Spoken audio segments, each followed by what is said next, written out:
প্রিয় ভাইরা আমার, আপনি যখন মুমূর্ষ অবস্থায় পতিত হয়ে আছেন, মালাকুল মউত এসেছে,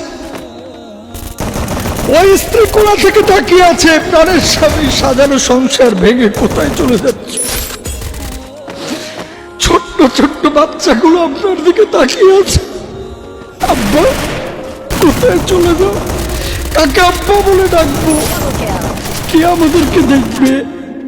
মালাকুল মউত কারো কান্না শুনবে না, মালাকুল মউত কারো ডাকে সাড়া দেবে না। আপনি বোবা হয়ে যাবেন, আত্মীয় স্বজন আপনাকে ডাকবে, কিন্তু আপনি কথা বলতে পারবেন না। গ্রামের মানুষগুলোকে দেখেছিলাম যে মুমূর্ষ অবস্থায় যখন পতিত হয়, একটু চিনি গুলিয়ে মুখের মধ্যে ঢেলে দেয় যে পানি খাবে, পানি খাবে, মুখের মধ্যে পানি ঢেলে দেয়, দুই ঠোঁটের কোণা দিয়ে পানিটা গড়ে পার হয়ে যায়, তারপরে ভিতরে পানি ঢুকে না। ও ভাই, আপনি বুঝেন না, ওই মালাকুল মউত যখন আসবে, আল্লাহ রাব্বুল আলামিন বলছে, হাত্তা ইযা জাআতুল মউত ক্বালা রাব্বি ইরজিউন লাআল্লি আ'মালু সালিহান ফীমা তারাকতু কাল্লা।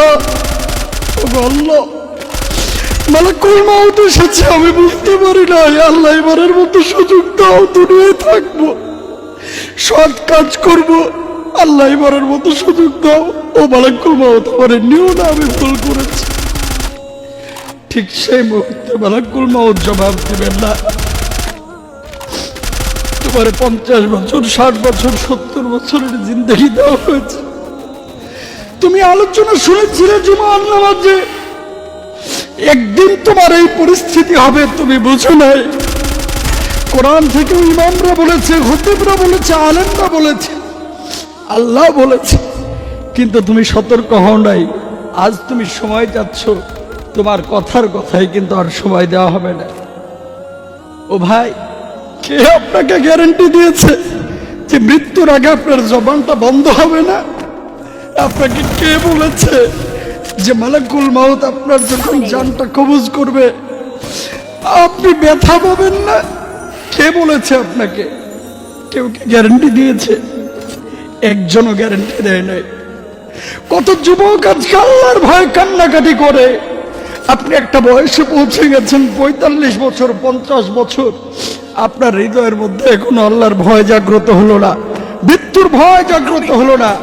ভাই, কিভাবে আপনি জাহান্নামের আগুন থেকে বাঁচবেন? কিভাবে কিভাবে কিভাবে আপনি সহজ মৃত্যুর স্বাদ আস্বাদন করবেন? আপনি কি বুঝেন না যে আপনি ছাড়া পৃথিবীটা যেমন চলছিল তেমনটাই চলবে? আপনি চলে যাওয়ার কারণে আপনার সংসার বন্ধ হয়ে যাবে না। আপনি চলে যাওয়ার কারণে আপনার বাপ মাও মারা যাবে না। আপনি চলে যাওয়ার কারণে আপনার স্ত্রীও মারা যাবে না। আপনি চলে যাবেন, আপনি চলে যাবেন, আপনার যে চেয়ারটা বাসায় বসার ছিল এভাবেই থেকে যাবে। আপনি চলে যাবেন, যে মোবাইল ফোনটা আপনি ব্যবহার করতেন ওই মোবাইলটা ওইভাবেই থেকে যাবে। আপনার বন্ধু বান্ধবের কল আসবে, কিন্তু সেদিন রিসিভ আপনি আবুল কালাম আর করতে পারবেন না। ওই ফোনটা রিসিভ সেদিন মুস্তাফিজ করতে পারবে না, হয়তো বা মুস্তাফিজের স্ত্রী অথবা সন্তান করবে। নাম্বারগুলো আপনার ফোনে সেভ করা থাকবে, ফোন থেকে যাবে ফোনের জায়গায়। ওই শখের বিল্ডিংটাও শখের বিল্ডিং এর জায়গায় থাকবে, শখের বাইকটাও সেদিন থাকবে। আপনার যে জামা কাপড়গুলো আছে না, এগুলো হয়তো বা আপনার স্ত্রী একটা আলমিরার মধ্যে রেখে দেবে।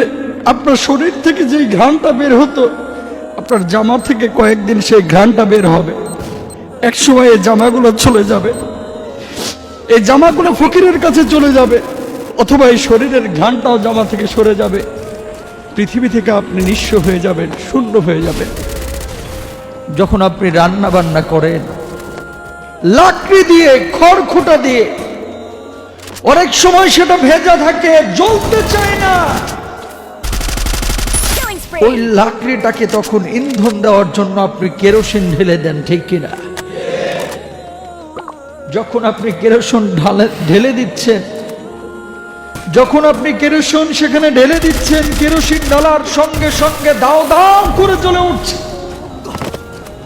এই মানুষের শরীরের মধ্যে আল্লাহ রাব্বুল আলামিন চামড়ার নিচে যে চর্বিগুলো দিয়েছে, যখন জাহান্নামের আগুন এই চামড়ার উপরে স্পর্শ করবে, এই চামড়ার চর্বিগুলো গলে গলে জাহান্নামের আগুনের যে স্বকীয়তা, জাহান্নামের আগুনের যে উষ্ণতা, এটা বেড়ে যাবে, আরো বেড়ে যাবে। আল্লাহু আকবার। জাহান্নামের ইঁদুর, পাথর, মানুষের দেহ। ও ভাই, আপনাকে কে গ্যারান্টি দিল যে আপনি জাহান্নামের আগুনে যাবেন না? কেউ কি গ্যারান্টি দিয়েছে? ওমর রাদিয়াল্লাহু তাআলা আনহু বারবার বলতেন, হায় আমি যদি মাটি হতাম, যদি আমি উমর না হয়ে মাটি হতাম, তাহলে কিয়ামতের ময়দানে আমার কোনো হিসাব হতো না।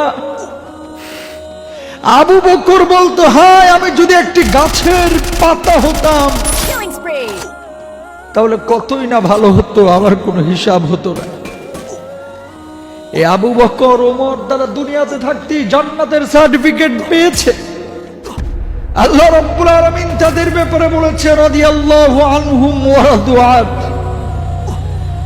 সমস্ত সাহাবীদের প্রতি আল্লাহ রাব্বুল আলামিন খুশি হয়ে গেছেন, জান্নাতের সুসংবাদ তাদেরকে দিয়ে দিয়েছে। জান্নাতের সুসংবাদ পাওয়ার পরও তারা এই আফসোস করত, যদি আমি মাটি হতাম, যদি আমি গাছের পাতা হতাম, কিয়ামতের ময়দানে ভয়াবহ মুহূর্তে আল্লাহর সম্মুখে দাঁড়াতে হতো না। তারা যেহেতু এত পেরেশান ছিল জাহান্নামের আগুন থেকে বেঁচে থাকার জন্য, ও ভাই আপনি আমি কতটুকু পেরেশান জাহান্নামের আগুন থেকে বাঁচার জন্য? একটু জিজ্ঞাসা করে নিজের অন্তর।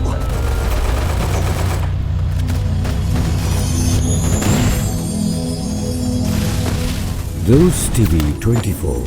Enjoy by listening to the Holy Quran.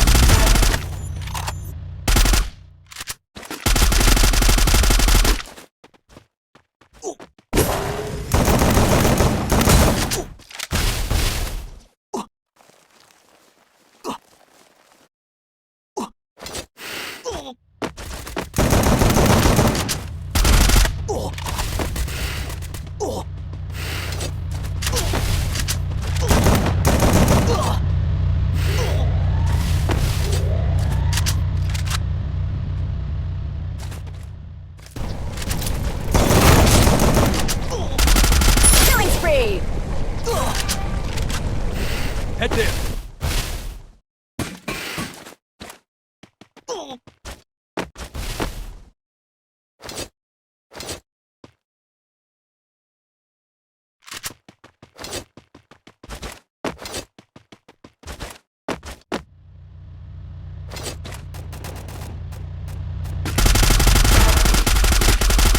Killing spree! Wipe out.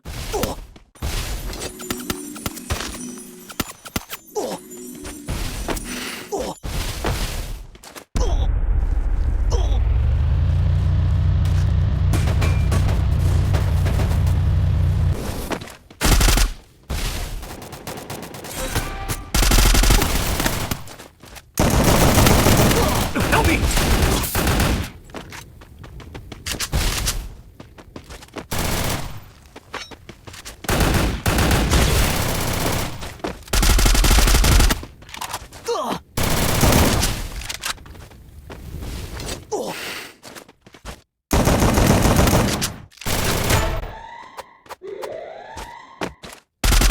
Killing spree! Wipe out.